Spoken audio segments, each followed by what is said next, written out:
জীৱনত যদি কিবা সলনি কৰিব খোজে জীৱনৰ যে এই ৰিগ্ৰেটটো মোৰ এতিয়াও আছে যে মই গৈ কেনে পাষ্টত গৈ যদি চেঞ্জ কৰিব পাৰোঁ কি বুলি ভাবে জীৱনত? যেতিয়া দেৱদাৰু এলবাম ৰিলিজ হৈছিলে আহৈয়া ৰিলিজ হোৱাৰ পিছত 2009ত ৰিলিজ হৈছিলে ন, মই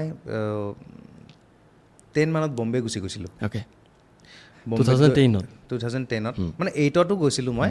8ত গৈ পেলাই 2-3 মাহ থাকি গুচি আহিছিলোঁ। 9ত এই এলবামটো হৈ গ'ল। 10ত মই আকৌ গুচি গ'লোঁ বম্বে, গৈ তাতে মানে ষ্ট্ৰাগল কৰিবলৈ গুচি গ'লোঁ আৰু। কিন্তু সেইখিনি সময়ত মোক অসমৰ মানুহে মানে মোক ইমান বিচাৰিছিলে, কিন্তু তেতিয়া সেই ৰ'মিং চিষ্টেমবোৰ নাছিলে ফোনৰ, চ' মানুহে বিচাৰি নাপালে। আহৈয়া ৰিলিজৰ পিছত মই কেৱল বিহুত আহোঁ, মানে গেপ হৈ গ'ল, অফ ছিজনত ফুল গেপ। চ' সেইটো মোৰ অকণমান বেয়া লাগে, কাৰণ মানুহে সেইখিনি সময়ত বহুত বিচাৰিছিলে, মই সেইখিনি সময়ত এভেইলেবল হ'ব নোৱাৰিলোঁ। চ' এতিয়া যদি চান্স পাওঁ নহয়, সেইখিনি সময়টো মানে নতুনকৈ চিন্তা কৰিম, ঘূৰাই দিলে হয়, নতুনকৈ চিন্তা কৰিম, দুইফালে মেনেজ কৰিলোহেঁতেন। তাত শিকিলোহেঁতেন, ইয়াতে সময় দিলে, ইয়াতে গানো গাই থাকিলোহেঁতেন। সেইটো এটা আপুনি বিচাৰে চেঞ্জ সেইটো কৰিব এটা লাগে হ'লে ভাল আছিলে জীৱনত। আৰু জীৱনটোক লৈ কেনেকৈ ভাবে আপুনি? জীৱনত বহুত কাম কৰিছে, আৰু এইটো আপুনি নকয়, আমি জানো আপোনাৰ গান কিমান ভাল হয়, আৰু কিমান মানুহে এনেকুৱা আই থিংক খুব কম আৰ্টিষ্ট আছে অসমত, আছে আৰ্টিষ্ট কম আছে যিসকল মানুহৰ মানে হেটাৰ্ছ আছে।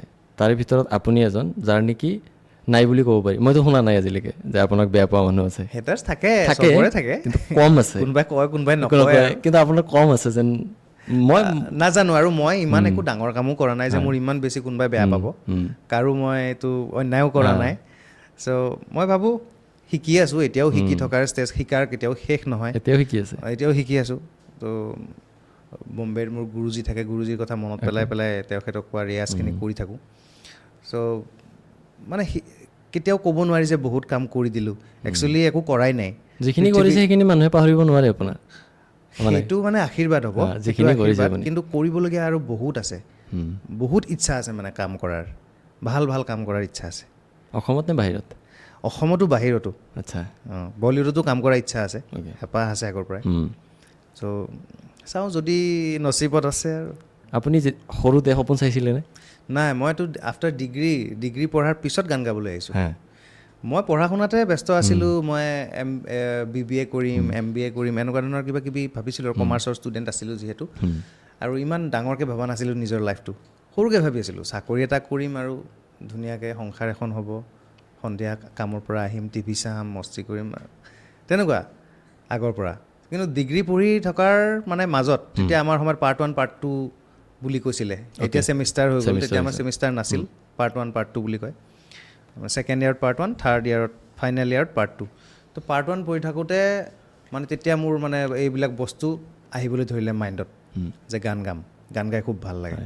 একচুৱেলি মোৰ ঘৰত গানটো মানে মোৰ তেজৰ পৰা আহিছে, কাৰণ দেউতা মোৰ মিউজিক ডাইৰেক্টৰ ছিংগাৰ আছিলে। আচ্ছা, ঘৰত সেনেকুৱা পৰিৱেশ আছিলে? দেউতাৰ নাম দেৱেশ্বৰ শৰ্মা, তেখেত মোবাইল থিয়েটাৰত মানে বহুত বছৰ মিউজিক কৰিছে, আৰু মাও মোৰ থিয়েটাৰতে থকা। মই যদি মাজতে অলপ মাত দিওঁ, এনে অৰিজিনেলি ক'ৰ হয়? মই জানো, আই থিংক মোৰ জন্ম নলবাৰী, মা মোৰ টিহুৰ। অ'কে, টিহুটো তেতিয়া বৰপেটা ডিষ্ট্ৰিক্টত আছিলে ন? নহয়, টিহু নলবাৰী ডিষ্ট্ৰিক্ট। অ'কে, টিহু নলবাৰী। চ' কিন্তু মই ডাঙৰ দীঘল গুৱাহাটীত হৈছোঁ। অ'কে, দেউতাৰ সেই বস্তুটো আহিলে চাগে, তেজত মোৰ আছিলে, কিন্তু কেতিয়াও ময়ো ভবা নাই, দেউতাহঁতেও মোক কেতিয়াও গানৰ ফালে মানে ফ'ৰ্চ কৰা নাই, কেতিয়াও গান গা বুলি কোৱা নাই, ময়ো ভবা নাই। কিন্তু ডিগ্ৰীত নিজে মানে ডেষ্টিনি থাকে যে মানুহৰ, তুমি যেনেকৈ নহওক নিজৰ ডেষ্টিনি নিবই, যাবাই তাতে, তুমি 1000 পাখি মাৰা নহ'ব, যি কৰা, য'তে যাব লগা আছে তাতে যাবা। চ' এই ডিগ্ৰী পঢ়ি থাকোঁতে বিৰাট সপোন দেখোঁ, আৰু মই ক্ৰিকেট খেলি খুব ভাল পাইছিলোঁ।